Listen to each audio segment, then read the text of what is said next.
Swayam Prabha. Digital India. Educated India.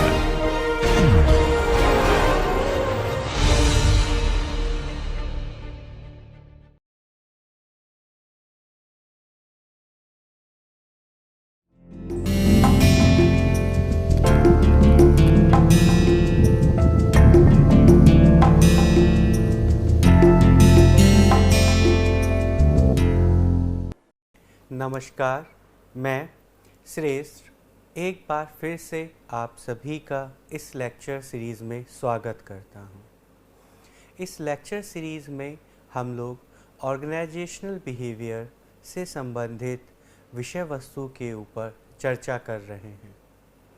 अब तक हम लोगों ने इस लेक्चर सीरीज़ में ऑर्गेनाइजेशन के अर्थ, ऑर्गेनाइजेशनल बिहेवियर के अर्थ तथा ऑर्गेनाइजेशनल बिहेवियर से संबंधित कई विषयों के ऊपर चर्चा की। हम लोगों ने ऑर्गेनाइजेशनल स्ट्रक्चर और वर्क मोटिवेशन के कॉन्सेप्ट को विस्तृत रूप से जाना। उसके बाद हम लोगों ने ऑर्गेनाइजेशंस में लीडरशिप के कॉन्सेप्ट को समझने का प्रयास किया और देखा कि हम लोग किस प्रकार ऑर्गेनाइजेशन में लीडरशिप को परिभाषित कर सकते हैं, लीडरशिप के क्या क्या कार्य हैं और वो कौन कौन सी थेरीज़ हैं जो हमें लीडरशिप तथा लीडरशिप स्टाइल को समझने में मदद करती हैं।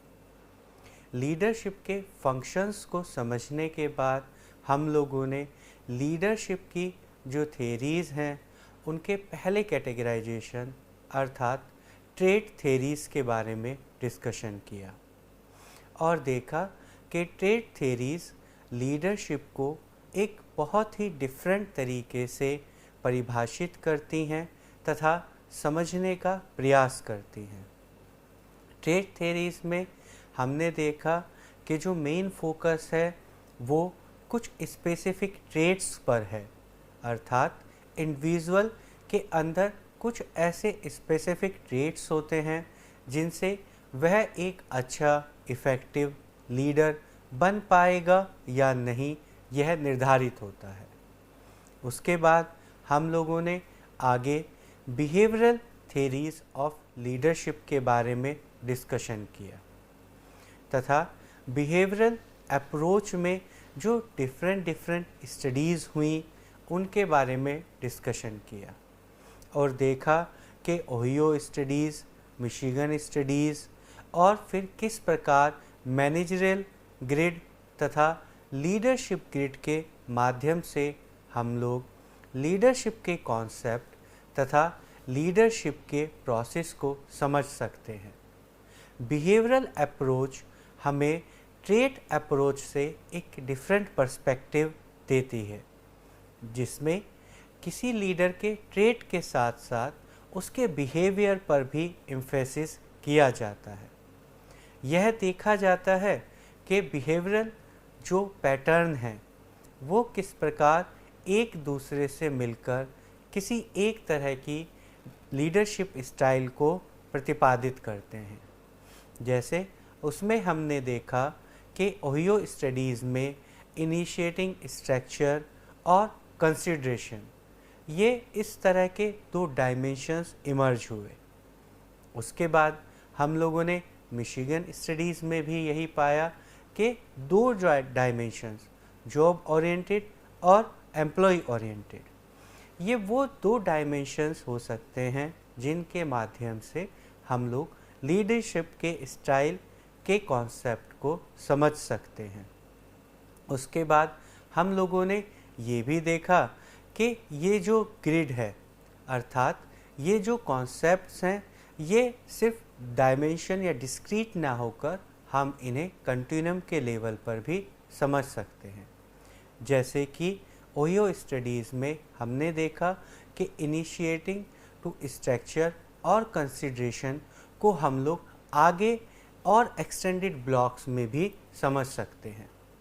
उसके बाद हम लोगों ने मैनेजरियल ग्रिड के कॉन्सेप्ट के द्वारा आगे बढ़े हुए लीडरशिप ग्रिड के कॉन्सेप्ट के माध्यम से लीडरशिप को समझा और देखा कि ये जो लीडरशिप की ग्रिड है ये हमें किस तरीके से इन दोनों डायमेंशंस, जो उसके दो डायमेंशंस हैं, पीपल ओरिएंटेड और टास्क ओरिएंटेड, किस तरीके से उसके और सब सेक्शंस हो सकते हैं और हम उन सब सेक्शंस को मानते हुए, कंसीडर करते हुए किस प्रकार डिफरेंट तरह की जो लीडरशिप स्टाइल है, जो लीडरशिप का बिहेवियर पैटर्न है या लीडरशिप का फोकस है, उसे हम निर्धारित कर सकते हैं ताकि हमारी ऑर्गेनाइजेशन में जो डिफरेंट ग्रुप्स हैं, उन ग्रुप्स में जो कर्मचारी काम कर रहे हैं, उनकी जो परफॉर्मेंस है, हम लीडरशिप और लीडरशिप की स्टाइल के माध्यम से इम्प्रूव कर सकें। आज हम लोग अपने इसी लीडरशिप के डिस्कशन को आगे बढ़ाते हुए एक जो और कैटेगराइजेशन है लीडरशिप की थेरीज़ का, उसका डिस्कशन कंटिन्यू कर रहे हैं। ये जो कैटेगराइजेशन है इसे हम लोग कहते हैं कंटिंजेंसी मॉडल्स या अप्रोच ऑफ लीडरशिप। इसको हिंदी में यदि हम कहें तो हम कहेंगे नेतृत्व के संभाव्यता पारिस्थितिक या आकस्मिक मॉडल या थेरीज। ये जो अप्रोच है ये हमें एक नए तरह की अंडरस्टैंडिंग और नॉलेज देती है जिससे हम लोग जो हमारी लीडरशिप की एग्जिस्टिंग नॉलेज है उसमें और ज़्यादा इजाफा या इम्प्रूवमेंट कर सकते हैं। ये कंटिजेंसी मॉडल अब तक ट्रेड थेरीज और बिहेवियरल अप्रोच से एक्सटेंडेड हमें इंफॉर्मेशन देगी। अब हम लोग यह देखते हैं कि इस अप्रोच के अंदर कौन कौन सी थेरीज आती हैं, उन थेरीज का क्या डिफरेंट ओपिनियन है, किस तरीके से वो बाकी थेरीज से डिस्टिंक्ट हैं और उनसे हम लोग ऑर्गेनाइजेशंस में लीडरशिप के कॉन्सेप्ट को किस प्रकार और भली भांति समझ सकते हैं। तो कंटिजेंसी मॉडल्स के अंदर हम सबसे पहले जो थ्योरी डिस्कस कर रहे हैं वह है फिडलर का कंटिजेंसी मॉडल। फिडलर के कंटिजेंसी मॉडल का ऑर्गेनाइजेशन के लीडरशिप के लिटरेचर में एक महत्वपूर्ण योगदान है। अब सबसे पहले हम लोग यह समझने का प्रयास करते हैं कि कंटिजेंसी का आखिर क्या अर्थ है, कंटिजेंसी इसका क्यों नाम पड़ा। तो यदि हम बहुत सामान्य शब्दों में कहें कि कंटिजेंसी की क्या उपयोगिता है, आप क्यों कंटिजेंसी या परिस्थिति को फोकस करते हैं, तो आप कहेंगे कि हमें अपनी परिस्थिति के बारे में पूर्ण जानकारी नहीं होती है, जबकि यह जो परिस्थिति है, यह जो कॉन्टेक्स्ट है, ये हमें बहुत सिग्निफिकेंटली प्रभावित करता है। तो हमने ट्रेड थेरीज में ट्रेड पे फोकस किया, बिहेवियरल अप्रोच में बिहेवियर पैटर्न लीडरशिप स्टाइल पे फोकस किया। यहाँ ये जो थेरी है या ये जो अप्रोच है ये हमें शैली, गुण और जो डिफरेंट वेरिएबल्स हैं, फैक्टर्स हैं जो लीडरशिप को प्रभावित करते हैं, जिनका डिस्कशन अभी तक हम लोगों ने ट्रेड थेरीज में या बिहेवियरल थेरीज में नहीं किया है, उस पर फोकस करती है और जानने में मदद करती है कि वो कौन कौन से कारक हैं, ये कारक किस प्रकार लीडरशिप को प्रभावित करते हैं। और यह भी हमें बताती है कि सिर्फ शील गुण सिद्धांत या बिहेवियरिस्ट अप्रोच ही सफिशिएंट नहीं है ऑर्गेनाइजेशंस में लीडरशिप के कॉन्सेप्ट को समझने के लिए। लीडरशिप का कॉन्सेप्ट ऑर्गेनाइजेशन की इफ़ेक्टिवनेस, प्रोडक्टिविटी और सस्टेनेबिलिटी के लिए एक अत्यंत आवश्यक और कॉम्प्लेक्स कॉन्सेप्ट है। यह जितना सामान्य समझने में लग रहा है, यह इम्प्लीकेशन में उतना ही डिफ़िकल्ट है। बहुत मुश्किल है ये समझना कि किस कॉन्टेक्स्ट में, किस परिस्थिति में, किस तरह के बिहेवियरल या टास्क के स्ट्रक्चर में हमें किस तरह की नेतृत्व की शैली को अपनाना चाहिए। अब हम ये देखते हैं कि जो कंटिंजेंसी मॉडल है यह क्या बता रहा है कि ट्रेट और स्टाइल इससे भी महत्वपूर्ण कारक हैं अभी हमारे पास हमें लीडरशिप को समझने के लिए। और वो कौन कौन से कारक हैं, जैसे परिवेश और जो हमारे फॉलोवर्स हैं उनकी कैरेक्टरिस्टिक्स, और इसके अलावा भी बहुत सारे जो परिस्थिति से जन्मे हुए कारक हैं वो। तो इस प्रकार हम लोगों को यहाँ पर ये समझना ज़रूरी है कि नेतृत्व के लिए सिर्फ क्वालिटीज़, ट्रेट्स, स्टाइल ही इम्पोर्टेंट नहीं है, लेकिन उसके साथ साथ हमें फॉलोवर्स, उनकी कैरेक्टरिस्टिक्स तथा सिचुएशंस, उनकी कैरेक्टरिस्टिक्स, जैसा हमने लीडरशिप के जब डिफ़ाइन किया था इन दोनों वेरिएबल्स के बारे में, इनकी इम्पोर्टेंस के बारे में डिस्कशन किया था। लेकिन ट्रेट थ्योरी और बिहेवियरल थ्योरी में इन कंपोनेंट्स को अभी तक बहुत ज़्यादा फोकस नहीं किया गया। तो कंटिजेंसी के मॉडल्स में हम लोग इन फैक्टर्स पर ज़्यादा अधिक ध्यान केंद्रित करते हैं और इन कारकों के माध्यम से लीडरशिप और लीडरशिप की इफ़ेक्टिवनेस के कॉन्सेप्ट को समझने तथा इन कारकों के माध्यम से हम किस प्रकार लीडरशिप को और ज़्यादा इफ़ेक्टिवली ऑर्गेनाइजेशन में इनकॉर्पोरेट कर सकते हैं और उसका मैक्सिमम बेनिफिट ले सकते हैं, यहाँ पर समझने का प्रयास कर रहे हैं। तो अब यहाँ पर ये कंटिजेंसी मॉडल क्या कहना चाह रहा है कि सिचुएशन ए और कॉन्टेक्स्ट ए ये हमने हाइपोथेटिकली समझा कि या माना कि कॉन्टेक्स्ट ए है और एक सिचुएशन है ए। तो इस स्पेसिफिक सिचुएशन और इस स्पेसिफिक कॉन्टेक्स्ट के लिए हमें बहुत संभावना है कि एक डिफरेंट तरह की लीडरशिप स्टाइल के को चूज़ करना हो जो अप्रोप्रिएट हो किसके लिए, इस स्पेसिफिक कॉन्टेक्स्ट, इस स्पेसिफिक कंडीशन और इस तरह के स्पेसिफिक फॉलोवर्स की कंडीशन में।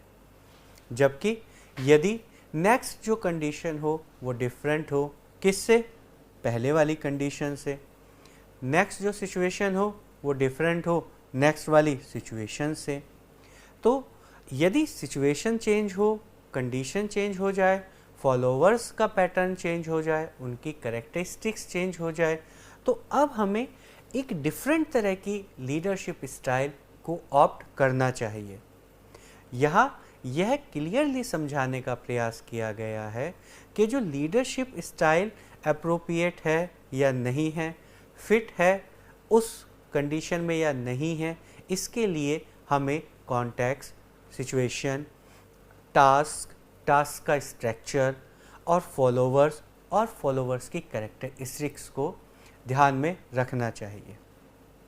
अब हम लोग आगे इस कंटिजेंसी के अर्थ को समझते हुए इस थ्योरी को आगे समझते हैं। देखिए, जब हम लोग कंटिजेंसी की बात करते हैं तो इसमें हम ये अज्यूम करते हैं कि जो परिस्थितियां हैं वो बार बार चेंज होती रहती हैं, जो सिचुएशंस हैं वो स्टैटिक नहीं होंगी, वो बदलेंगी। तो चूँकि परिस्थितियां बदलती रहती हैं तो उसके अकॉर्डिंगली हम लोग एक कंटिजेंसी प्लान तैयार करते हैं कि अगर ये सिचुएशन बदल जाएंगी, ये वाला सिचुएशन बदल जाएगा, तो इसके लिए हमारे पास प्लान बी या प्लान सी या प्लान डी है। तो हम इस तरह के कंटिजेंसी प्लान क्यों बनाते हैं कि जैसे जैसे परिस्थिति बदल जाए, अगर सिचुएशंस बदल जाएं, तो उस कॉन्टेक्स्ट में, उस परिस्थिति में हम जो हमारे पास और जो प्लान्स हैं और जो अल्टरनेटिव्स हैं उनको यूज़ करते हुए उस कॉन्टेक्स्ट, उस परेशानी से इजीली हम लोग फाइट कर सकें या उसका इजीली सॉल्यूशन पा सकें। यही थियरीज़ हमें आगे लीडरशिप के कॉन्सेप्ट को समझने में मदद करती हैं। जैसा हम लोगों ने अभी आपको बताया कि इस कॉन्सेप्ट को फिडलर ने दिया, इसीलिए इसे फिडलर के कंटिजेंसी कॉन्सेप्ट के नाम से भी जाना जाता है। अब यहाँ पर जो फिडलर ने और जो नेक्स्ट हमें इंफॉर्मेशन दी, ये थियरी जो हमें नेक्स्ट इंफॉर्मेशन देती है वो क्या है कि जो ग्रुप परफॉर्मेंस है, किसी भी समूह का आउटकम, एफर्ट, परफॉर्मेंस, इसको निर्धारित करने के लिए हमें किस किस की ज़रूरत पड़ती है? लीडर्स की कॉम्पिटेंसी की, कि लीडर कितने कॉम्पिटेंट हैं उस कॉन्टेक्स्ट में, उस सिचुएशन में। और साथ ही साथ ये और एक इम्पॉर्टेंट फैक्टर डेवलप होता है कि जो एक अप्रोप्रिएट मैच होना चाहिए किस किस के बीच में। ये जो लीडरशिप स्टाइल ओन की गई हैं, ऑप्ट की गई हैं वहाँ पर लीडरशिप करने के लिए, साथ ही साथ और जो सिचुएशनल फैक्टर्स हैं, जैसे लीडर का कितना कंट्रोल है, टास्क की क्या कैरेक्टरिस्टिक्स हैं, टास्क कितना डिफ़िकल्ट है, एम्प्लॉयज़ या जो मेंबर्स हैं उनकी क्या कैरेक्टरिस्टिक्स हैं, इन सभी को कंसीडर करते हुए हमें अपनी लीडरशिप स्टाइल को आइडेंटिफाई करना है। ये देखना है कि कौन से वाली लीडरशिप स्टाइल यहाँ पर बेस्ट सूटेड है या अप्रोप्रिएट है। तो अब हम लोग आगे ये समझते हैं कि किस प्रकार हम लोग इस थ्योरी के माध्यम से लीडरशिप के कॉन्सेप्ट को और विस्तृत रूप से जान सकते हैं। तो यहाँ पर इन लोगों ने इस थ्योरी में एक क्वेश्चनआयर डेवलप किया। इस क्वेश्चनआयर का नाम था लीस्ट प्रिफर्ड कोवर्कर क्वेश्चनआयर, LPC। और इस क्वेश्चनआयर का जो पर्पस था वो क्या आइडेंटिफाई करना था? ये आइडेंटिफाई करना कि जो व्यक्ति है, लीडर है या एम्प्लॉय है, ये टास्क ओरिएंटेड है या रिलेशनशिप ओरिएंटेड है। टास्क ओरिएंटेड का क्या अर्थ है कि ये लोग टास्क में, टास्क के स्ट्रक्चर पे ज़्यादा फोकस करते हैं, आउटकम पे, परफॉर्मेंस पे ज़्यादा फोकस कर रहे हैं, या एम्प्लॉयज़ के साथ रिलेशनशिप पे ज़्यादा फोकस कर रहे हैं। इनका जो पर्पस है या जो फोकस है वो इस बात पर भी है कि जो एम्प्लॉयज़ यहाँ पर काम कर रहे हैं उनके इंटरपर्सनल रिलेशनशिप कैसे हैं, उनका मोटिवेशन कैसा है, उनका सेटिस्फैक्शन कैसा है। और टास्क ओरिएंटेड में हम लोग मेजरली जो फोकस रखते हैं वो टास्क के कंप्लीशन, टास्क के स्ट्रक्चर और परफॉर्मेंस पर ज़्यादा रखते हैं। तो यहाँ पर हम लोग इस स्केल के माध्यम से ये आइडेंटिफाई कर सकते हैं कि जो लीडर है या ये जो व्यक्ति है ये टास्क ओरिएंटेड है या रिलेशनशिप ओरिएंटेड है। तो यदि हमारा जो LPC का स्कोर है अधिक आता है तो इसका अर्थ है कि ये जो लीडर है या व्यक्ति है ये कैसा है? रिलेशनशिप ओरिएंटेड है, संबंधों के प्रति इसकी उन्मुखता है, इसका उसकी तरफ झुकाव है, ये रिलेशनशिप्स को कंसीडर करता है, एम्प्लॉयज़ को कंसीडर करता है, एम्प्लॉयज़ की फीलिंग्स को भी कंसीडर करता है। उसके बाद जो सेकंड सिचुएशन है वो क्या? लो LPC। इसका अर्थ है यदि उसने LPC पर लो स्कोर ऑब्टेन किया हो तो ये व्यक्ति किस तरह का होता है? टास्क ओरिएंटेड, कार्य के प्रति उन्मुख, अर्थात वो मेजरली किस पे फोकस करता है कि जो टास्क है ये कंप्लीट हो, इसकी टास्क की जो परफॉर्मेंस है वो और ज़्यादा इम्प्रूव हो। अब हम लोग ये समझते हैं कि जो लो LPC लीडर्स होते हैं उनकी क्या कैरेक्टरिस्टिक्स होती हैं, जो हाई LPC लीडर्स होते हैं उनकी क्या कैरेक्टरिस्टिक्स होती हैं, या वो किस तरह का बिहेवियर शो करते हैं। तो जो लो LPC लीडर्स होते हैं वो किस तरह के होते हैं? Task oriented. यहाँ टास्क ओरिएंटेड होंगे तो उनका जो कनेक्शन होगा किसके साथ? मेंबर्स के साथ, वो कैसा होगा? कम होगा। तो उनका मेंबर्स के साथ लेस कनेक्शन होगा, लेकिन कनेक्शन किसके साथ उनका ज़्यादा होगा? प्रोडक्शन के साथ, क्योंकि टास्क से वो ज़्यादा ओरिएंटेड हैं। उसके बाद उनकी जो लीडरशिप स्टाइल होगी वो किस तरह की हो सकती है? ऑटोक्रेटिक। वो इस तरह की लीडरशिप स्टाइल और इस तरह की लीडरशिप बिहेवियर पैटर्न्स में ज़्यादा फोकस करेंगे। उसके बाद जो तीसरा होगा टास्क या प्रोडक्टिविटी ओरिएंटेड, अर्थात जो मेजर फोकस है वो टास्क पे है और टास्क के कंप्लीशन और प्रोडक्शन पर है। नेक्स्ट लेस पीपल ओरिएंटेड, ये व्यक्तियों के कर्मचारियों के प्रति कम ध्यान देंगे, उनके जो इमोशंस हैं उनके प्रति इनकी जो सेंसिटिविटी है वो कम होगी। अब हम लोग हाई एलपीसी लीडर्स की कैरेक्टरिस्टिक्स के बारे में कंटिन्यू डिस्कशन करते हैं। तो जैसा लो एलपीसी लीडर्स थे उसके somehow opposite high LPC leaders होंगे। तो यदि वो मेंबर्स से कम कनेक्टेड थे तो यहाँ पर ये जो लोग होंगे मेंबर्स से ज़्यादा कनेक्टेड होंगे। उसके साथ साथ और क्या होगा, ये लोग साइकोलॉजिकली उस ग्रुप के साथ कनेक्शन फील करेंगे, ये लोग जुड़ाव फील करेंगे उसके साथ, कनेक्शन ग्रुप के साथ, ग्रुप के मेंबर्स के साथ, और एक रिलेशनशिप का जो एनवायरनमेंट है उसे क्रिएट करेंगे। उसके बाद ये लोग किस तरह के बिहेवियर पैटर्न में इन्वॉल्व होंगे, हेल्पफुल, ये कर्मचारियों की मदद करने का प्रयास करेंगे, अगर उनकी कोई पर्सनल प्रॉब्लम है उसे सुनेंगे और उसमें उसकी हेल्प करने का भी प्रयास करेंगे। उसके बाद ये पीपल ओरिएंटेड होंगे जैसा हमने अभी डिस्कशन किया, और इन लोगों का किस में बिलीव या ट्रस्ट होगा, गुड इंटरपर्सनल रिलेशन।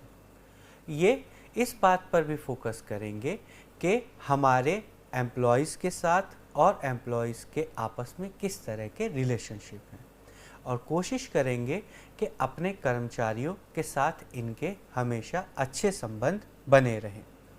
अब हम लोग आगे बढ़ते हैं और ये देखते हैं कि किस प्रकार ये मॉडल हमें हेल्प करता है डिफरेंट सिचुएशनल फैक्टर्स को समझने में। तो जैसा कि ये थ्योरी शुरू से ही कह रही है, फोकस कर रही है कि एक एप्रोप्रिएट फिट होना चाहिए किस किस के बीच में, लीडरशिप स्टाइल और जो बाकी फैक्टर्स हैं उनके बीच में एक एप्रोप्रिएट फिट होगा, तो ही जो इफ़ेक्टिवनेस है ग्रुप की वो इंक्रीज़ होगी। अदरवाइज़ हमारी जो ग्रुप की इफ़ेक्टिवनेस है, परफॉर्मेंस है, वो लो होती चली जाएगी। तो अब हम लोग आगे देखते हैं कि इसके किन 3 डायमेंशंस पर हम लोग इस थ्योरी का इवैल्यूएशन कर सकते हैं या इस थ्योरी को समझ सकते हैं, एग्जामिन कर सकते हैं। तो इसमें जो सबसे पहला है वह है लीडर मेंबर रिलेशनशिप। नेता का अपने ग्रुप के मेंबर्स के साथ संबंध, तो वो कैसा हो सकता है, जिसमें आपस में ट्रस्ट हो, अर्थात जो मेंबर्स हैं वो अपने लीडर पर और जो लीडर है वो अपने मेंबर्स पर ट्रस्ट करता हो। उसके बाद कॉन्फिडेंस, कि हमें कॉन्फिडेंस है अपने लीडर के ऊपर कि वो ये कार्य पूर्ण कर लेगा, या हमें कॉन्फिडेंस है अपने लीडर्स की एबिलिटीज़ पर, उनके वर्किंग स्टाइल पर, उनकी कैपेबिलिटीज़ पर, और रेस्पेक्ट का एनवायरनमेंट क्रिएट करते हैं, अर्थात यहाँ मेंबर्स लीडर्स के लिए एक रेस्पेक्ट फील करते हैं और लीडर्स भी अपने मेंबर्स के लिए, ग्रुप मेंबर्स के लिए एक रेस्पेक्ट का एनवायरनमेंट डेवलप करते हैं। सेकंड जो डायमेंशन है वो है टास्क का स्ट्रक्चर। टास्क का स्ट्रक्चर किस तरीके से डिफाइन हो सकता है कि जो गोल्स हैं ये बिल्कुल क्लियरली डिफाइंड हो। जैसे मुझे क्या करना है इस टास्क में, मुझे क्लियरली पता हो, ये टास्क क्या आउटकम हो सकता है वो मुझे क्लियरली पता हो, इस टास्क को कंप्लीट करने के लिए मुझे किस किस तरह के बिहेवियर पैटर्न में इन्वॉल्व होना है, ये क्लियरली पहले से डिफाइन हो। उसके बाद और टास्क स्ट्रक्चर में क्या हो सकता है, ऑर्गेनाइजेशन सपोर्ट, अर्थात ये जो गोल्स हैं, ये जो टास्क हैं, ये किससे रिलेटेड है, ऑर्गेनाइजेशन से रिलेटेड। तो यदि इस टास्क के स्ट्रक्चर में ऑर्गेनाइजेशन का सपोर्ट हो, अर्थात लीडरशिप के लिए ऑर्गेनाइजेशन का सपोर्ट अवेलेबल हो, तो वो एक डिफरेंट कंडीशन ओरिजिनेट करती है। अब जो थर्ड डायमेंशन है वह है पोजिशनल पावर या पोजीशन पावर। यहाँ पर हम लोगों ने लीडरशिप को जब डिस्कस किया था तो ये समझा था कि लीडरशिप के साथ साथ एक पोजीशन मिलती है और ये जो पोजीशन है हमें एक पावर देती है, हमें एक पावर प्रोवाइड कराती है। तो यहाँ पर ये जो पावर है ये किस किस तरीके से डिफाइन या एक्सप्लेन हो सकती है या ऑब्टेन हो सकती है कि डिग्री ऑफ इन्फ्लुएंस, कि लीडर के पास अपने जो ग्रुप मेंबर्स हैं उन्हें इन्फ्लुएंस करने के लिए कितनी पावर है, किस एक्सटेंट तक वो उन्हें इन्फ्लुएंस कर सकते हैं। दूसरा जो है कि हमारे पास कितनी पावर है कि हम कंप्लायंस को इन्फोर्स कर पाएँ, कि यदि हम कहें कि आपको ऐसा करना है तो हम ये इन्फोर्स भी कर सकें कि जो मेंबर्स हैं वो उसी तरह के बिहेवियर पैटर्न में इन्वॉल्व हों, कंप्लायंस। उसके बाद जो नेक्स्ट है पोजीशन पावर, उसमें क्या आता है वह है रिवॉर्ड और पनिशमेंट देने की एबिलिटी, कि मैं रिवॉर्ड और पनिशमेंट को किस हद तक कंट्रोल कर सकता हूँ। तो ये सब मिलकर क्या बनाते हैं, पोजिशनल पावर। तो अब हम लोगों ने फिडलर के कंटिजेंसी मॉडल की जो बेसिक इन्फॉर्मेशन है उसे डिस्कस किया और जाना कि वो कौन कौन से डायमेंशंस हैं जिन पर हम लोग इस कंटिजेंसी के मॉडल को स्टडी कर सकते हैं। अब हम लोग इस कंटिजेंसी के मॉडल को एक ड्रॉ करके समझने का प्रयास करते हैं कि किस प्रकार ये डायमेंशंस हमें डिफरेंट इंफॉर्मेशन कन्वे करते हैं और उस इंफॉर्मेशन के माध्यम से हम लोग किस प्रकार डिफरेंट लीडरशिप की जो स्टाइल्स हैं उन्हें डिटरमाइन कर सकते हैं। तो अब हम लोग सबसे पहले ये जो मॉडल है इससे ड्रॉ करेंगे। तो इस मॉडल को ड्रॉ करने के लिए हमें किन किन चीज़ों की आवश्यकता होगी, ये जो 3 डायमेंशंस हमारे पास हैं। तो पहला जो हमारा डायमेंशन था वो था leader member relationship, leader member relationship. दूसरा जो हमारे पास आयाम था, डायमेंशन था, वो था टास्क स्ट्रक्चर। हम यहाँ शॉर्ट में लीडर मेंबर रिलेशनशिप को LMR और टास्क स्ट्रक्चर को TS से डिनोट कर रहे हैं। उसके बाद हमारे पास पोजिशनल पावर, ये 3 हमारे मेजर डायमेंशंस थे। उसके साथ अब हमारे पास क्या क्या पॉसिबिलिटी अवेलेबल हो सकती है, इसके लिए अब हमारे पास क्या हो सकता है, जैसे जो लीडर मेंबर रिलेशनशिप है वो गुड हो, अच्छी हो, और ये हम लोगों ने इसकी जो पॉसिबिलिटी है अकरेंस की वो यहाँ पर मेंशन की।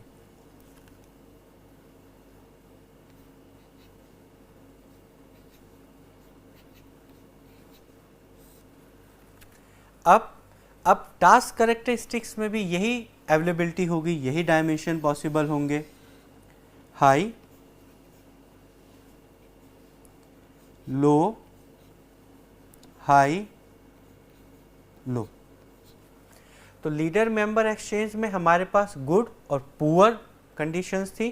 टास्क जो स्ट्रक्चर है वो हाई और लो, हाई लो, हाई लो, इस तरीके से हम लोगों ने उसे डिफाइन किया। अब हमारे पास क्या है, पोजिशनल पावर। तो positional power strong week, strong week, strong week, strong week. इस तरीके से हम लोग इस मॉडल को ड्रॉ करके आसानी से समझने का प्रयास कर सकते हैं। तो अब हमारे पास टोटल कितनी कंडीशंस हो गई, 8।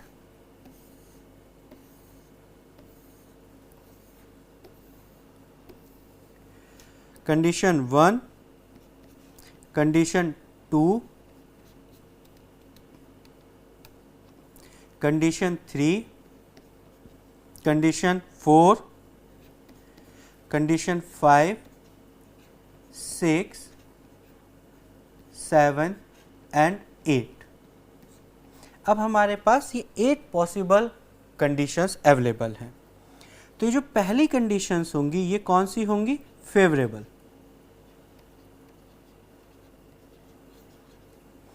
जो बीच की कंडीशंस होंगी वो कैसी होंगी? मॉडरेट। और जो लास्ट की कंडीशंस होंगी वो कैसी होंगी? अनफेवरेबल।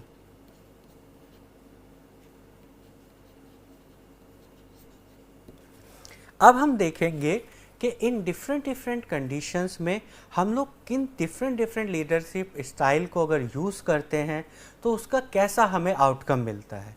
तो हम यह देखेंगे कि यदि जो कंडीशंस हैं, कंडीशन 1, कंडीशन 2, कंडीशन 3 कौन सी हैं? फेवरेबल।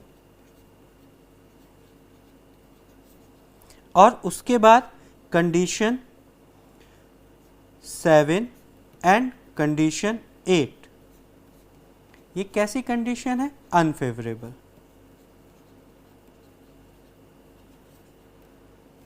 और अब हमारे पास जो कंडीशन बची वो कौन कौन सी बची? वो बची 4, 5 एंड 7, 4, 5 एंड 6 ये कौन सी कंडीशन हुई? मॉडरेट।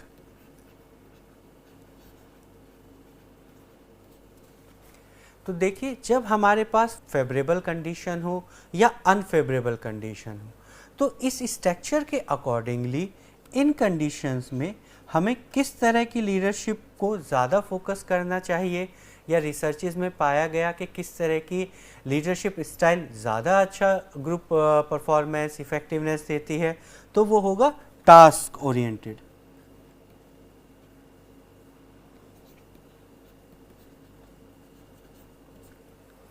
और मॉडरेट कंडीशन में हमें किस तरह की लीडरशिप पर फोकस करना चाहिए? People oriented.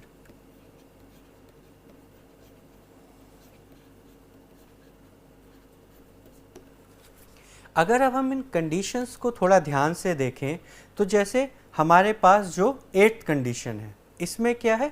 Leader member relationship poor है, टास्क का स्ट्रक्चर लो है और जो पोजिशनल पावर है वो वीक है। तो अगर इस कंडीशन में एक लीडर है वो अगर टास्क ओरिएंटेड जो लीडरशिप स्टाइल है उसे ऑप्ट करता है, ऑन करता है, तो जो परफॉर्मेंस है, इफ़ेक्टिवनेस है, उसके ज़्यादा होने की प्रोबेबिलिटी है। लेकिन यहाँ पर अगर वो पीपल ओरिएंटेड कॉन्सेप्ट्स के साथ अपनी लीडरशिप स्टाइल को ओन करता है तो चांसेस हैं कि वो जो ग्रुप की इफ़ेक्टिवनेस है वो कम होती चली जाए। देखिए, हमारे पास ना लीडर मेंबर रिलेशनशिप में स्ट्रॉन्ग है हम, ना ही हमारे पास जो टास्क का स्ट्रक्चर है वो बहुत क्लियर है, ना ही हमारे पास जो पोजिशनल पावर है वो वीक है। तो ऐसी कंडीशन में जो बहुत अनफेवरेबल कंडीशन है लीडर के लिए, तो वो पहले क्या उसको फोकस करता है कि टास्क ओरिएंटेड स्ट्रक्चर करे, पोजिशनल पावर को इंश्योर करे और उसके बाद अपनी परफॉर्मेंस को आगे धीरे धीरे इम्प्रूव करे। तो इस प्रकार हम लोगों ने इस थ्योरी के माध्यम से ये समझा कि किस किस तरह की परिस्थितियां हैं, ये 3 जो डिफरेंट डायमेंशन हैं उनका क्या डिफरेंट मीनिंग है और इनके माध्यम से हम लोगों को किस प्रकार अपनी लीडरशिप की स्टाइल को फाइनलाइज करने के समय, आइडेंटिफाई करने के समय इन सभी पॉइंट्स का ध्यान रखना चाहिए। अब इस कॉन्सेप्ट को कंप्लीट करने के बाद, इस थ्योरी को कंप्लीट करने के बाद अब हम लोग नेक्स्ट थ्योरी को डिस्कस करते हैं। हम आगे जो नेक्स्ट थ्योरी डिस्कस करेंगे उससे पहले हम लोग इस थ्योरी की जो लिमिटेशंस हैं एक बार उसे ध्यान देते हैं। तो जो इसमें जो प्रॉब्लम है या लिमिटेशंस हैं जो स्कॉलर्स ने मेंशन की, उसमें जो पहली है वो है मेज़रमेंट ऑफ टास्क स्ट्रक्चर। ये जो टास्क का स्ट्रक्चर है इसे मेज़र करना अपने आप में बहुत एक डिफ़िकल्ट टास्क है। उसके साथ साथ ही ये थोड़ा कम फोकस करती है किसके ऊपर? एम्प्लॉयज़ के ऊपर। और इन लिमिटेशंस को पूरा करने के लिए इस थ्योरी का आगे एक एक्सटेंशन वर्जन या एक्सटेंडेड जो थ्योरी दी गई इन स्कॉलर्स के द्वारा वो है कॉग्निटिव रिसोर्स थ्योरी। इस कॉग्निटिव रिसोर्स थ्योरी का जो फोकस है वो ये है कि जो इस मॉडल में एग्जिस्टिंग प्रॉब्लम्स हैं उन्हें कंसीडर किया जाए और उन्हें ओवरकम किया जाए।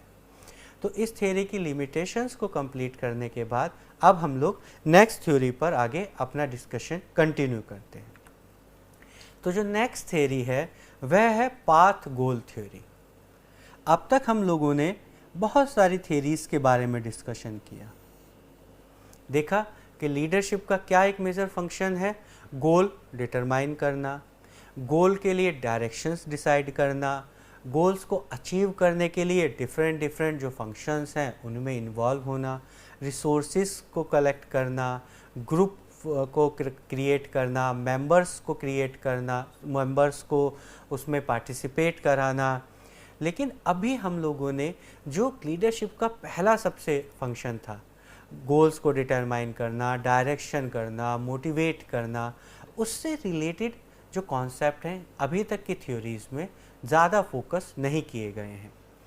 ये जो थ्योरी है ये लीडरशिप की थ्योरी गोल्स को अचीव करने के लिए जो हमारे पास पाथ है या हम पाथ डेवलप करते हैं उसकी कैरेक्टरिस्टिक्स और उसके इम्पोर्टेंस को फोकस करती है और ये डिटरमाइन करती है कि किस प्रकार गोल और उस गोल को अचीव करने के लिए जो हम लोगों ने पाथ डेवलप किया है वो किस प्रकार हमारी लीडरशिप को इन्फ्लुएंस करता है।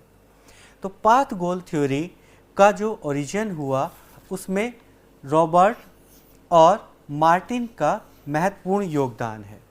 इन दोनों ने इस थ्योरी का प्रतिपादन किया।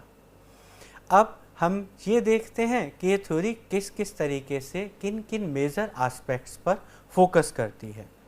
तो यहाँ पे जो फोकस है वो situation, leader behaviour rather than fix traits of a leader.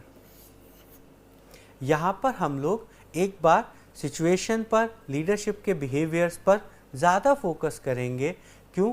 क्योंकि ये जो थ्योरी है ये किस अम्ब्रेला में, किस कैटेगराइजेशन में आती है? कंटिजेंसी की थ्योरी। जहाँ पर कंटिजेंसी में हम लोगों का किस पे ज़्यादा फोकस होता है? सिचुएशंस पर, लीडर्स के स्पेसिफिक बिहेवियर पर, एप्रोप्रिएटनेस पर, लीडरशिप की स्टाइल की एप्रोप्रिएटनेस पर। तो ये थ्योरी भी ट्रेड्स से हटकर उसके सिचुएशन पर और लीडर्स के जो बिहेवियर पैटर्न है उस पर ज़्यादा फोकस करती है। उसके बाद अब हम लोग ये देखते हैं कि ये पाथ गोल थ्योरी का जो बेसिक ओरिजिन है वो कहाँ से हुआ। तो यदि आपको मोटिवेशन के जो लेक्चर्स हैं वो याद हैं तो हम लोगों ने मोटिवेशन के कॉन्सेप्ट को समझते हुए एक थ्योरी पढ़ी थी, विक्टर ब्रूम की थ्योरी, जिसमें हम लोगों ने एक्सपेक्टेंसी का जो मॉडल है उसे समझने का प्रयास किया था। तो ये जो पाथ गोल थ्योरी है ये बेसिकली फंडामेंटली उसी एक्सपेक्टेंसी के मॉडल पर आधारित है। जिस प्रकार उस थ्योरी में एक्सपेक्टेंसी और वैलेंस एक इम्पॉर्टेंट रोल प्ले करते थे मोटिवेशन को डिटरमाइन करने में, मोटिवेशन को समझने में, मोटिवेशन को कंट्रोल करने में, उसी प्रकार यहाँ पर भी एक्सपेक्टेशंस, वैलेंस और एक्सपेक्टेंसी के जो डिफरेंट मीनिंग है, एक्सपेक्टेंसी के डिफरेंट अर्थ हैं, एक्सपेक्टेंसी के मॉडल के डिफरेंट इंफॉर्मेशन है, वो हमें यहाँ पर लीडरशिप को समझने और लीडरशिप को आगे इम्प्रूव करने में मदद करती है। तो अब यहाँ पर हम देखते हैं कि इस थियरी का बिलीफ है एटीट्यूड्स और बिहेवियर किसकी मदद से हम लोग प्रेडिक्ट कर सकते हैं? एक्सपेक्टेंसी और वैलेंस की मदद से।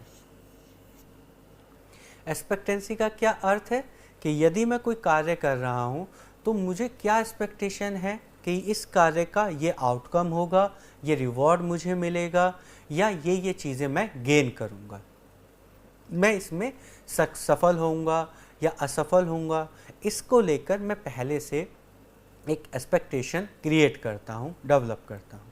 वैलेंस के कॉन्सेप्ट का क्या अर्थ था कि ये जो हमें आउटकम या कॉन्सिक्वेंसेस हैं इनको लेकर हम लोगों का सेटिस्फैक्शन या डिससेटिस्फैक्शन, ये किस तरह का एटीट्यूड है। तो वैलेंस हमें मेज़र करता था हमारे उन आउटकम्स से रिलेटेड सेटिस्फैक्शन के स्केल पर। अब हम लोग आगे समझते हैं कि जो इफ़ेक्टिव लीडर्स हैं, इस थ्योरी के अकॉर्डिंगली ये जो इफ़ेक्टिव लीडर्स हैं ये लोग क्या डिस्कस करते हैं, डायरेक्शन, कि क्या डायरेक्शन है, क्या पाथ है, क्या बिहेवियर होना चाहिए, किस तरह का बिहेवियर होगा, तथा ये लोग कोशिश करते हैं कि ये जो डिज़ायर रिवॉर्ड हैं इनकी तरफ आगे बढ़ा जाए। किसके माध्यम से, पाथ के माध्यम से, क्या अचीव किया जाए, गोल। तो आप सिंपली भी अगर देखेंगे, जब हमें कोई गोल अचीव करना होता है तो उसमें बहुत ज़्यादा इम्पोर्टेंट होता है कि हम किस पाथ से उसे अचीव कर रहे हैं, और उस पाथ में बहुत ज़्यादा जो रोल होता है वो होता है एक्सपेक्टेशन का, कि यदि मैं इस कार्य को इस तरीके से करूँगा तो मैं सफल हो जाऊँगा। तो यहाँ पे जो पाथ है ये मेरी एक्सपेक्टेशंस को इंक्रीज़ कर रहा है। या हम बहुत सामान्य शब्दों में अगर देखें कि यदि आपको किसी कंपटीशन लेवल की तैयारी करनी है तो यहाँ पर उसके लिए डिफरेंट कोचिंग्स हैं, डिफरेंट पाथ हैं कि आप इस कोचिंग में ज्वाइन कीजिए, इस तरीके से तैयारी कीजिए, इस तरीके से आपको कोई गाइड करे, डायरेक्ट करे। तो यहाँ पर क्या होगा, वो जो डायरेक्शन है, वो जो पाथ है, ये आपकी एक्सपेक्टेशंस को इंक्रीज़ करेगा कि आप ये चीज़ अचीव कर सकते हैं। तो उस एक्सपेक्टेशन के माध्यम से आपका उस प्रिपरेशन में, उस ऑब्जेक्ट को पाने में जो आपका एफ़र्ट है वो ज़्यादा आप एफ़र्ट करते हैं, आप और ज़्यादा खुद को पुश करते हैं उन चीज़ों को अचीव करने के लिए। तो यहाँ पर ये जो पाथ गोल थ्योरी है, इसी तरीके से एक्सपेक्टेशन और वैलेंस के कॉन्सेप्ट को यूटिलाइज़ करते हुए लीडरशिप को समझने और उसको ऑर्गेनाइजेशन में अप्लाई करने में हमारी मदद करती है। अब हम लोग आगे बढ़ते हैं और देखते हैं कि पाथ गोल थ्योरी में और कौन कौन से ऐसे डिस्कशन के पॉइंट्स हैं जिससे हमें लीडरशिप को समझने में मदद मिलेगी। तो यहाँ पर इन लोगों का मानना है कि जो लीडर्स हैं ये क्या कर सकते हैं, परसेप्शंस को और एक्सपेक्टेशंस को, किसकी, एम्प्लॉयज़ की परसेप्शंस और एक्सपेक्टेशंस को इन्फ्लुएंस करते हैं, जिससे उनके व्यवहार को भी वो इन्फ्लुएंस कर पाते हैं। तो यहाँ पर जो इफ़ेक्टिव लीडर्स हैं वो क्या इंश्योर करते हैं कि जो सेटिस्फैक्शन है व्यक्ति को मिले, वो कहाँ से मिले, उसकी जॉब परफॉर्मेंस से। तो यदि मुझे इंश्योर हो जाए कि मुझे जो अचीव करना है, मुझे जो पाना है, जो मेरा सेटिस्फैक्शन है, उसे पाने का क्या तरीका है, परफॉर्म करना। मैं जॉब में जितना ज़्यादा अच्छे से परफॉर्म करूँगा उतनी ही ज़्यादा प्रोबेबिलिटी है, उतनी ही ज़्यादा एक्सपेक्टेशन है कि मैं जो मुझे चाहिए वो मुझे मिलेगा, और जो जैसे आउटकम्स या रिवार्ड्स मुझे चाहिए मैं अचीव कर पाऊँगा। तो ये कौन इंश्योर करता है, लीडर का काम है इसको इंश्योर करना, एक इफ़ेक्टिव लीडर का। और ये क्या करते हैं, स्ट्रेंथन करते हैं परफॉर्मेंस को bye connecting job performance with expectancy. जैसा अभी हमने कहा कि वो क्या करेंगे, वो बताएंगे आपको कि इस तरीके का काम करने से आपको ये गोल अचीव हो जाएगा, आपको ये रिवॉर्ड मिलेगा। तो उन्होंने क्या किया, और ये तभी मिलेगा जब आप इस तरीके से परफॉर्म करेंगे। तो उन्होंने क्या किया कि जॉब का जो परफॉर्मेंस था और जो मेरी एक्सपेक्टेशंस थी उनके बीच में कनेक्शन क्रिएट किया, और वो जो कनेक्शन है उसे स्ट्रेंथन किया। तो उससे क्या पॉसिबिलिटी हुई कि अब मैं जब उस टास्क को करूँगा तो जो मेरे एफ़र्ट्स हैं वो और ज़्यादा अच्छे होंगे। अब इनका मानना है कि एक्सपेक्टेंसी और वैलेंस को यदि हम लोग इंक्रीज़ करें, बढ़ाएं, तो ये इंश्योर कर सकते हैं कि जो ग्रुप की परफॉर्मेंस है वो बेटर होगी। तो एक्सपेक्टेंसी और वैलेंस के माध्यम से उनको बढ़ाकर, उनको मैनिपुलेट कर कर हम लोग अपने ग्रुप मेंबर्स की इफ़ेक्टिवनेस को आगे इम्प्रूव कर सकते हैं। अब हम लोग आगे ये देखते हैं कि क्या ये जो लीडर के बिहेवियर हैं और ये जो लीडर की इफ़ेक्टिवनेस है, क्या ये डायरेक्टली एक दूसरे से रिलेटेड है, या इसमें और भी कोई वेरिएबल्स हैं जो इस रिलेशनशिप को प्रभावित करते हैं। तो ये जो मॉडल है पाथ गोल मॉडल, ये हमें बताता है कि जो हमारे लीडरशिप के बिहेवियर हैं, लीडरशिप के बिहेवियर पैटर्न,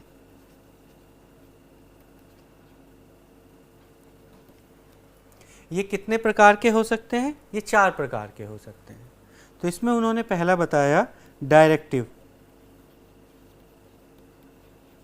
दूसरा सपोर्टिव, तीसरा पार्टिसिपेटिव,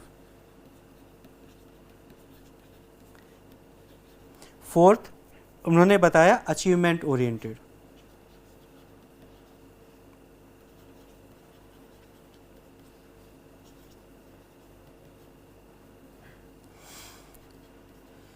इन 4 लीडरशिप बिहेवियर को डिफाइन करने के बाद अब उन्होंने कहा कि जो लीडरशिप की इफ़ेक्टिवनेस है ये किस किस डोमेन या डायमेंशंस में हो सकती है, तो वो होगी लीडरशिप इफ़ेक्टिवनेस।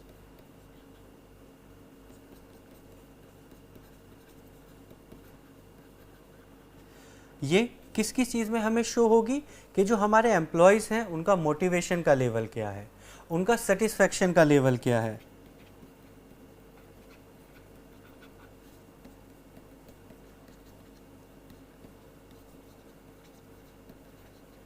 और वो जो मेंबर्स हैं वो लीडर्स को किस एक्सटेंट तक, किस हद तक एक्सेप्ट कर रहे हैं, एक्सेप्टेंस। लेकिन ये जो रिलेशनशिप है इसको जैसा कंटिजेंसी में पहले से ही कहा गया कि बहुत सारे और फैक्टर्स हैं जो इसे प्रभावित करेंगे। तो यहाँ पर 2 तरह के और फैक्टर्स होंगे जो इस रिलेशनशिप को प्रभावित कर रहे होंगे। तो उसमें जो पहला फैक्टर होगा वो कौन सा होगा? एम्प्लॉय से रिलेटेड। एम्प्लॉय से रिलेटेड कौन कौन से फैक्टर्स हो सकते हैं कि जो एम्प्लॉयज़ की स्किल्स हैं, एक्सपीरियंसेस हैं उस टास्क को करने के, वो स्किल्स एंड एक्सपीरियंसेस, तथा और कौन से फैक्टर हो सकते हैं? लोकस ऑफ कंट्रोल, कि जो एम्प्लॉय हैं उनका लोकस ऑफ कंट्रोल का क्या पैटर्न है, उनके लोकस ऑफ कंट्रोल की क्या परिभाषा है। तो लोकस ऑफ कंट्रोल, अब ये एक तरह के फैक्टर्स हुए जो इसे प्रभावित कर रहे हैं। अभी और दूसरे कौन से फैक्टर्स हो सकते हैं जो इसे प्रभावित करेंगे? वो होंगे एनवायरमेंटल, एनवायरमेंट से रिलेटेड।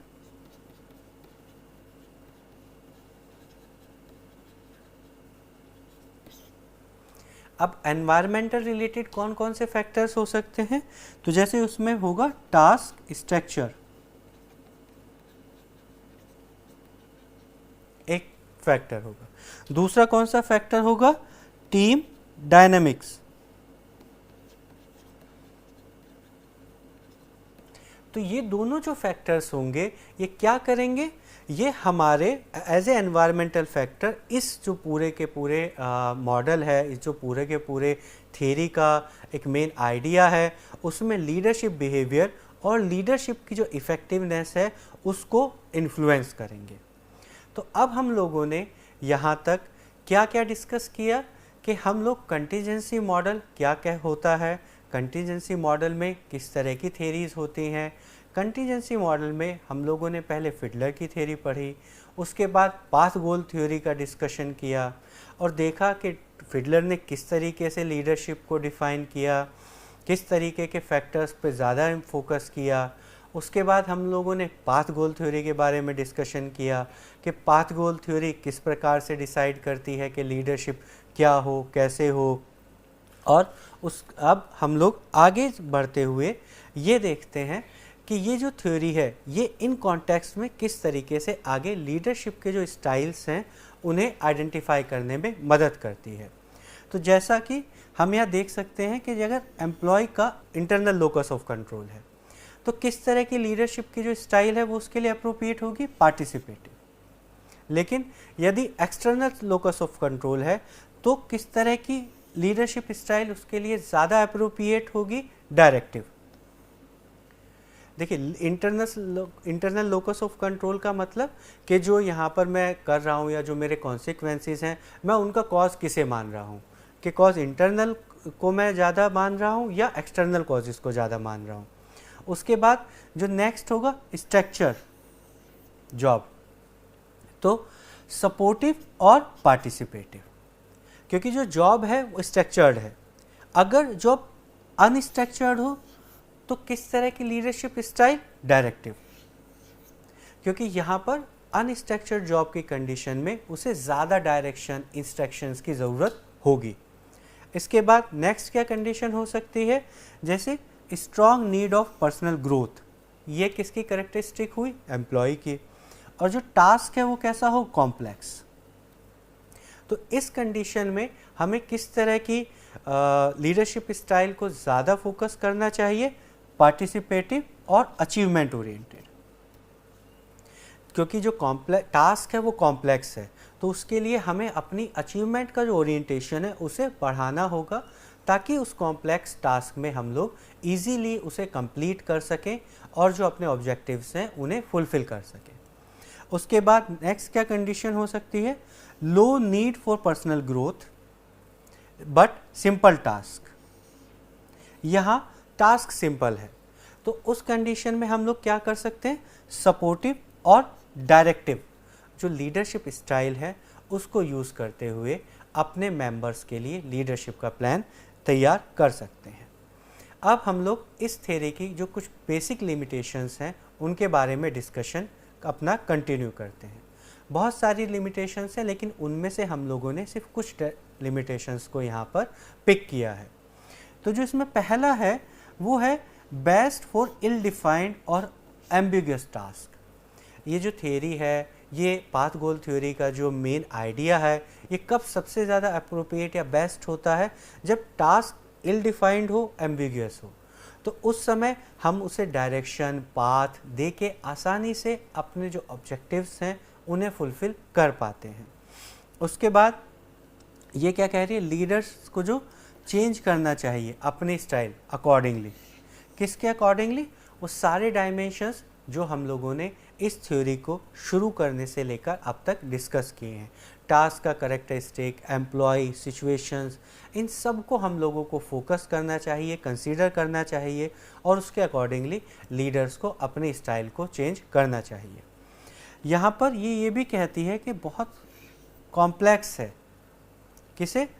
इसे अंडरस्टैंड करना और इम्प्लीमेंट करना। ये जितना आसान है पाथ गोल डिफाइन करना, डिटरमाइन करना, लेकिन इसको इम्प्लीमेंट करना बहुत डिफ़िकल्ट होता है। तो ये कुछ लिमिटेशंस हैं जो स्कॉलर्स ने पाथ गोल थ्योरी के लिए लिटरेचर में मेंशन की।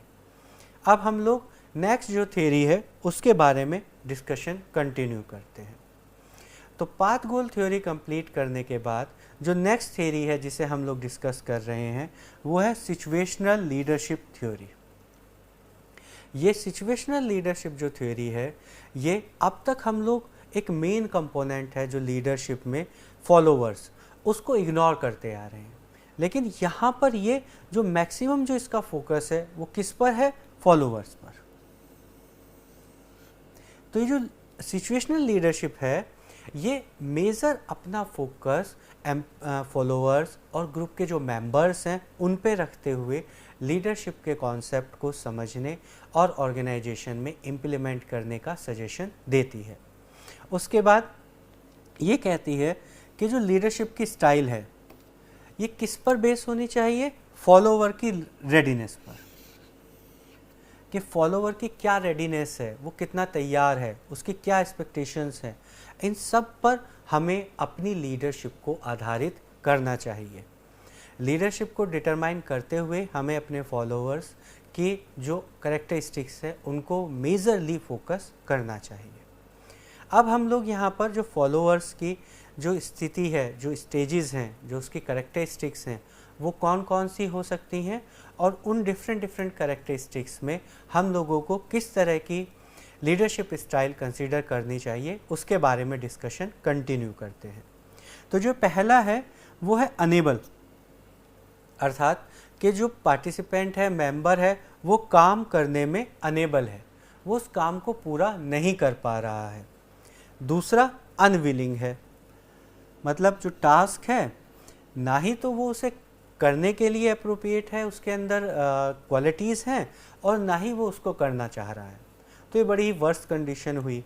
तो इस कंडीशन में हमें किस तरह की लीडरशिप को इनकॉर्पोरेट करना चाहिए? Direction related. इसे उन लोगों ने नाम दिया टेलिंग स्टाइल। टेलिंग स्टाइल का क्या मतलब है? बताना, जैसे स्टोरी टेलिंग।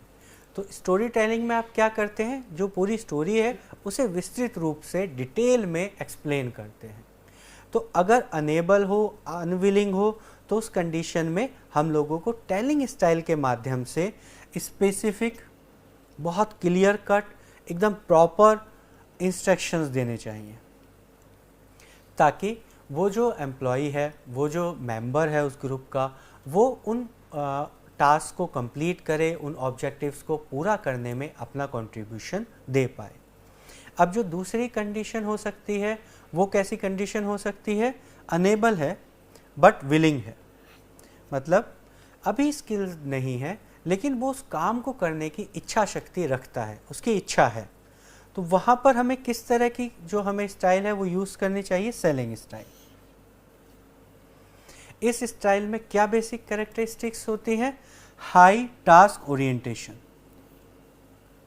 और हाई रिलेशनशिप ओरिएंटेशन। क्योंकि वो विलिंग है, तो जो टास्क का ओरिएंटेशन है वो उसे हेल्प करेगा उस टास्क को समझने और उस टास्क को अचीव करने में, जो एफर्ट वो कर रहा है उसे डिटरमाइन करने में। उसके बाद जो नेक्स्ट कैरेक्टरिस्टिक है वो क्या हो सकती है? एबल, लेकिन अनविलिंग। वो कर सकता है लेकिन उसके अंदर इच्छा शक्ति नहीं है या कम इच्छा शक्ति है। तो उस कंडीशन में क्या पॉसिबिलिटी होगी कि हम लोगों को पार्टिसिपेटिव लीडरशिप स्टाइल को यूटिलाइज करना चाहिए। ये किस तरह की स्टाइल होती है? सपोर्टिव। क्यों? क्योंकि वो कर तो सकता है, एबल है, लेकिन अनविलिंग है। तो जब हम उसे सपोर्ट देंगे, पार्टिसिपेट करेंगे, तो पॉसिबिलिटी है, प्रोबेबिलिटी है कि वो जो टास्क है उसमें उसका इन्वॉल्वमेंट ज़्यादा बढ़ता चला जाएगा। अब जो नेक्स्ट कैरेक्टरिस्टिक है वो क्या हो सकती है? एबल और विलिंग। वो करने की इच्छा शक्ति भी रखता है, करने की क्षमता भी रखता है। तो ये क्या कंडीशन है? ये बड़ी अच्छी कंडीशन है। यहाँ पर लीडर्स का काम बहुत कम हो जाता है। तो इस तरह की जो स्टाइल है उसे बोलते हैं डेलीगेटिंग स्टाइल। क्यों?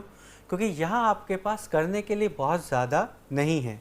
आप अगर कम करेंगे, कोई ज़्यादा इंटरफेरेंस भी नहीं करेंगे, तो भी ये जो लोग होंगे ये अपने टास्क को और उस गोल को अचीव करने में अपना पूरा योगदान देंगे। तो सिचुएशनल लीडरशिप थ्योरी की अब कुछ लिमिटेशंस हैं, या आप कहिए कुछ और इश्यूज़ हैं। उनमें से हम लोगों ने कुछ उसको यहाँ पर पॉइंट आउट किया है। उसमें से पहला इशू है या डिफ़िकल्टी है कि जो हमारे पार्टिसिपेंट हैं, इनकी जो मैच्योरिटी है और एबिलिटीज़ के जो लेवल हैं ये डिफरेंट होते हैं। तो एक ही ग्रुप में डिफरेंट मैच्योरिटी के डिफरेंट लेवल्स के लोग होंगे, तो ये बड़ा डिफ़िकल्ट होगा कि अब उस ग्रुप में हम एज ए होल किस तरह के लीडरशिप स्टाइल को इनकॉर्पोरेट करें। तो ये एक डिफ़िकल्टी हमें इस थ्योरी में देखने को मिलती है। उसके अतिरिक्त ये बहुत ही सिंपल है, तो इसका इम्प्लीकेशन, इसका ऑपरेशनलाइजेशन बहुत ही सिंपल है, जो इसकी एक बहुत अच्छी क्वालिटी है। और ये किस पर बिलीव करते हैं? Direct suggestion. क्यों? क्योंकि यहाँ पर जो पार्टिसिपेंट है और ये जो थ्योरी है ये डायरेक्टली, बहुत सजेस्टिव वे में डायरेक्टली आपको बताती है कि आपको किस तरह के बिहेवियर पैटर्न्स या किस तरह की लीडरशिप स्टाइल में एंगेज होना चाहिए। तो आज के इस लेक्चर में हम लोगों ने कंटीजेंसी की जो लीडरशिप की जो थ्योरीज़ हैं उनके बारे में अपना डिस्कशन कंप्लीट किया। हमने देखा कि कंटीजेंसी थ्योरीज़ में कौन कौन सी लीडरशिप की थ्योरीज़ आती हैं और वो जो डिफरेंट थ्योरीज़ हैं उनका मीनिंग क्या है, वो किस प्रकार से लीडरशिप को समझने में मदद करती हैं, किस प्रकार से ऑर्गेनाइजेशन में लीडरशिप के कॉन्सेप्ट को इम्प्लीमेंट करने में हमारी हेल्प करती हैं। तो आज कंटिजेंसी मॉडल्स ऑफ लीडरशिप के इस डिस्कशन को हम लोग यहीं पर समाप्त करते हैं। आगे की क्लास में हम लोग जो आगे के टॉपिक्स हैं उनके बारे में अपना डिस्कशन कंटिन्यू करेंगे। आज के इस लेक्चर में हमारे साथ जुड़े रहने के लिए आप सभी का बहुत बहुत धन्यवाद। आप सभी का दिन शुभ हो। Thank you.